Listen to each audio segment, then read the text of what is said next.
This episode of Bullet Heaven HD was made possible by Dejica.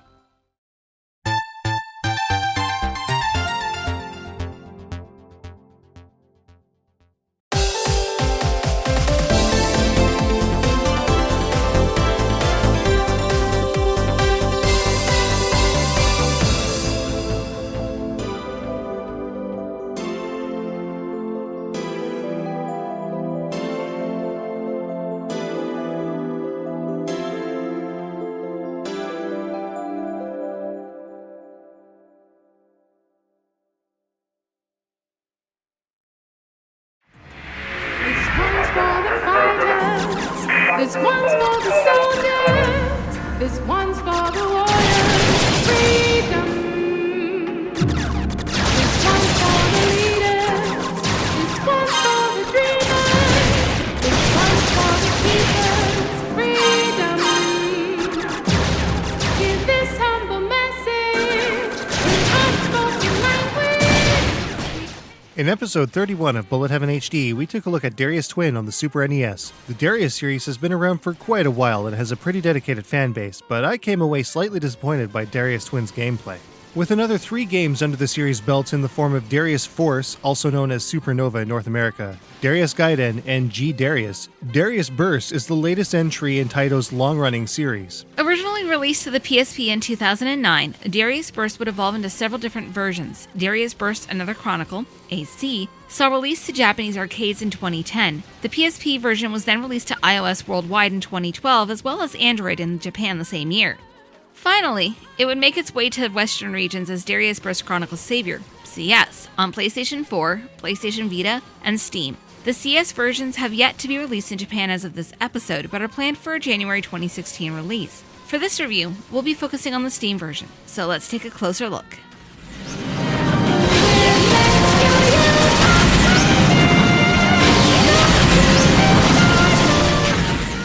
To start, there are 2 main modes to DARIUSBURST CS. First is the up to 4-player AC mode, which is a 32:9 aspect ratio ultra-wide Yoko representation of the arcade version of the game. The second mode is the single-player 16:9 CS mode, which is comprised of a series of missions and features unlockable ships and branching paths through its many sets. We'll take a closer look at these modes in a minute, but first, DARIUSBURST CS's controls. Like many other shooters of its kind, the controls are pretty simple to grasp. As always, 8-way control gets your ship around the screen in a pretty easy fashion. By default, the X button handles the rapid shot and the A button activates your ship's burst attack. Other ships also have their missile or bomber attacks mapped to this button as well. Meanwhile, the right bumper will switch the direction of your Silverhawk, allowing you to shoot backwards. And, with some ships like the Legend and Legend Next ships, the left bumper activates the F-burst module, which stays in a fixed position. The F-burst can change direction relative to your craft while you aren't firing. Care should be taken though, as special attacks usable in DARIUSBURST CS are dependent on a gauge that appears just below your craft in AC and from a bar on the bottom of the screen in CS. Killing popcorn enemies does a pretty great job of refilling it, but it's much more difficult to do during boss battles. Speaking of bosses, some huge boss attacks can also be countered Dragon Ball style with a perfectly timed burst attack, which is beyond satisfying, but often difficult to do. Upgrading your ship is pretty straightforward as well. Red orbs boost your main shot, green enhances missile attacks, and blue will power up your shields. The more you collect, the better off you'll be, but in the case of the main shot, it'll also be able to cancel enemy shots of the same type. Bullet-style shots nullify red enemy bullets, and lasers will nullify yellow enemy lasers. However, as your shots go into cutter style, enemy fire can't be cancelled. They do break through to enemies behind the first one's hit though. This power-up system also applies to all modes. First up is the AC mode, which in this release is complete with the much more difficult EX stages and Chronicle mode intact. In Original, a series of stages ranging from A to L are available, with A, B, and C selectable to start. Your starting stage determines how difficult they can get, with A being easiest and L being the hardest of these stages. From there, the game is played through a 3-stage set, complete with branching paths that result in different boss fights and endings. For shmuppers looking for an insane challenge, the EX stages are also available, with letters O to Z available for those that have the skill. We do not. Each stage can be taken on with a standard lifestock or with infinite ships. When infinite ships is selected, a player's score is not recorded, so you get no glory from life feeding your way on through. That can make for serious replay, if you want to rank in on the leaderboards.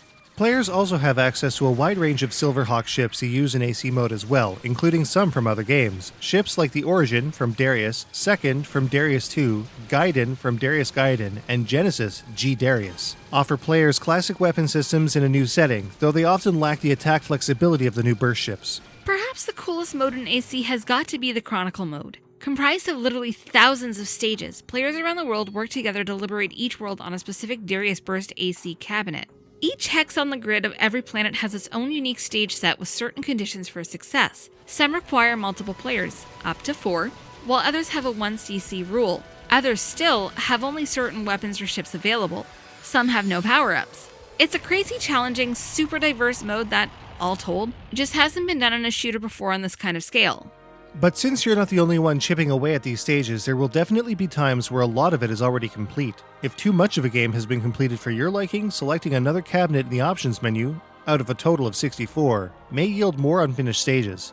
You can see how much of the cabinet is complete by scoping out the little emblems in the title screen. When a stage is completed, more open up, allowing you, and other players as well, to access new stage sets. It's such a vast mode that if we were to play through it all for this review, it would likely be 3 years late, which is far from an exaggeration. If all of that is too daunting though, there is the second main mode of DARIUSBURST CS, the Chronicle Savior mode. This mode is quite a bit more lenient in a few different ways. The overall aspect ratio allows players to see what's going on screen with more detail. Despite the shorter playfield, their 32:9 aspect ratio can make for very tiny shots and ships without the dual screen mode present only in the Steam version. More than that though, players take on stage groups that are made up of specific challenges to open up new paths and missions. Each stage block on the map has a default ship mapped to it, but players can unlock more ships by collecting points. These new ships can also get numerous upgrades at the cost of more points before each mission. A skilled player can get over 100,000 spendable points out of the first mission set, so grinding can sometimes help.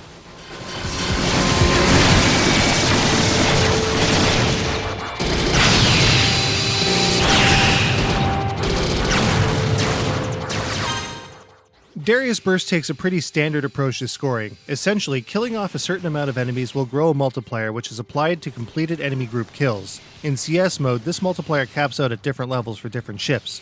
Some special attacks will heighten this multiplier to a particularly high number. We've seen a 96 times multiplier with the Guidance Black Hole Bomb, for example. While getting the multiplier up is easy enough, getting hit by enemy fire will result in a multiplier drop. Meanwhile, dying erases the whole thing and you have to build the multiplier back up. Of course, a multiplier means nothing without enemy destruction. While enemies yield points on their own, taking out entire groups or larger foes will have a nice bonus attached, and the multiplier affects its total value in great ways. Having a 60-time multiplier on a 50,000 point kill is pretty sweet after all. At the end of a stage, various bonuses are acquired based on performance. Time taken to defeat the end stage bosses, whether damage was taken throughout the stage, and other factors like an intact mothership defense gauge can get players a nice bonus on top of a super multiplied kill score. At the end of a stage set, the amount of Silverhawks left in the stock also grants a huge bonus for each one left. Pairing the stage and set bonuses with knowing how to efficiently kill all of the enemy groups in a stage with the ship you're using is pretty essential to getting some really huge scores. For example, using the Silverhawk Origin will net a score that's 10 times bigger than Silverhawk Legend. The bigger the score, the more points will be awarded to buy new ships and boost their powers before a CS stage set, which works out to being about 0.001% of the obtained score. Another more uncertain way to get a boosted score is collecting silver orbs that can be uncovered by shooting certain spots in the stage or from enemy formations. These silver orbs will fluctuate wildly in value, totally at random, with some weighing in at a measly 50 points, while others can be over 50,000 points. It's a totally unreliable method if you're banking on them, but if you're really lucky, you can score pretty big. In AC mode though, the end stage scores are much simpler in terms of what's applied. Only what's left in your armor stock is applied to the bonus in addition to a destruction and time bonus. This is, once again, a very simple setup compared to the likes of Caves games, where the score breaks down into 10 different factors. Once again, in the case of AC mode, playing the game with infinite ships disqualifies players from ranking in, so if you want a shot at the worldwide leaderboards, you'd better brush up on your skill, especially in the later stages.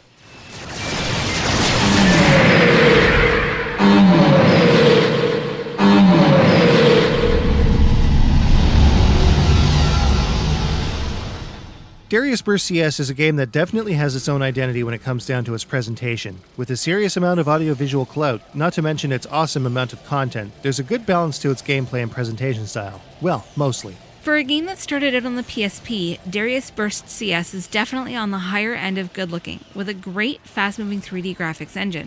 Rocking a pretty solid 60 frames per second on all of the machines we've played it on, even in the PC-exclusive dual-screen mode on a totally underpowered rig.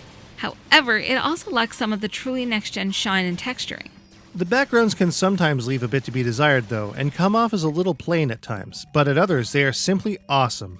At the same time though, there will be times every now and again when the gameplay doesn't match the dynamic camera of the background, with enemy and player perspective not matching the environments they are flying through.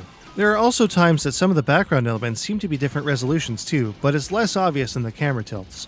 But one thing that isn't inconsistent is the mechanical and enemy design. There are all kinds of awesome looking ships in DARIUSBURST CS, especially with the Silverhawks and enemy boss ships, represented by absurdly huge marine life themed craft, ranging from nautili to coelacanths, stingrays, sea turtles, and more.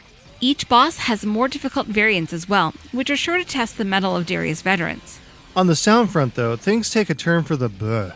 The sound effects here are great to be sure. Great effects for guns, lasers, explosions, parts getting added to bosses, radio chatter, and so forth are excellent stuff. The music though? The music will make you want to go deaf at times with what could be described as one of the most offensively irritating pieces we've heard yet.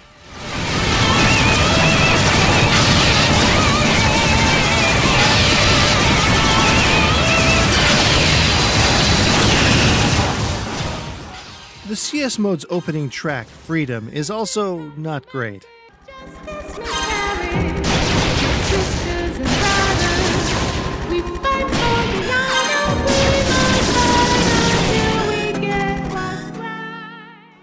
On the flip side though, brilliant tracks from games like Darius Gaiden make special appearances in the CS mode as well, giving the soundtrack a fantastic edge, even if these particular pieces come from a game that's almost 12 years old. With DARIUSBURST CS's frequently reused stages, this audio shakeup can really make them almost feel totally different.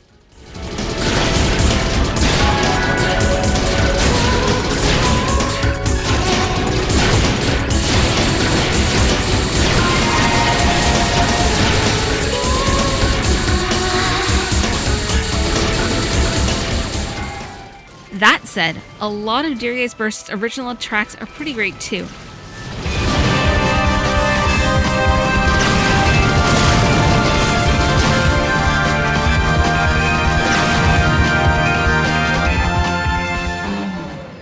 As previously mentioned, DARIUSBURST CS on Steam also benefits from the unique addition of a dual monitor mode that lets players play DARIUSBURST AC mode in its awesome 32:9 aspect ratio. This very same aspect ratio was also used in Mindware's Super Chain Crusher Horizon, which, as we had mentioned in episode 125, resembled the original Darius with its ultra-wide presentation. Multiple endings also enhance the replay of DARIUSBURST beyond the stupid huge amount of stages here too.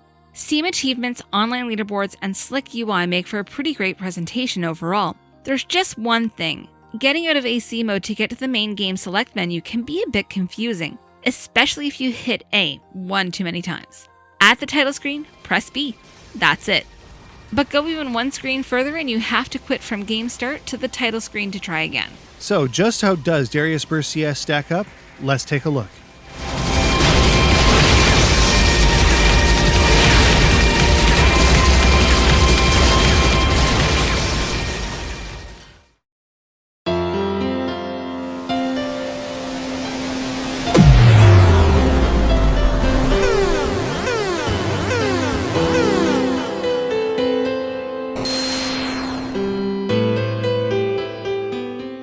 Controls in DARIUSBURST CS work rather well, but aren't really as sharp as we'd like. They are still more than serviceable though. If it's a challenge you want, DARIUSBURST CS gets really hard really quickly, no matter the mode. Make sure to stock up on armor in CS. In terms of length, if we could give this game a score of like 500 or something, we would. With over 3,000 stages, this game could literally last years and years with the kind of content it supports. The visuals on the whole here are pretty nifty, though they lack that real next-gen shine. Some of the elements in the background seem to be a little mismatched though. Sound-wise, the best music in this game comes from Darius Gaiden. The sound effects are spot on though and work extremely well for what they represent. DARIUSBURST CS's alternate game modes are pretty good, with the ship purchasing and enhanced features of CS and dual monitored AC making for pretty great ingenious gameplay. The multiple cabinets, huge CS mission structure, and vast Chronicle modes in AC mode is what this game is all about, though. Now, we know that there's going to be a lot of belly aching about the price of Darius Burst Chronicle Savior in the comments. No matter the version, it's pricey no matter what. But for a game that offers thousands of stages, that alone sounds to us like it's worth the premium. And to have all of this in a game that's actually pretty darn good, even better. Darius Burst CS gets a 4.5 out of 5. And we really need to stress here that we honestly believe that Darius Burst CS is really worth the price of admission. You can get Darius Burst CS on Steam today for $49.99, on PlayStation 4 for $59.99, and on Vita for $39.99.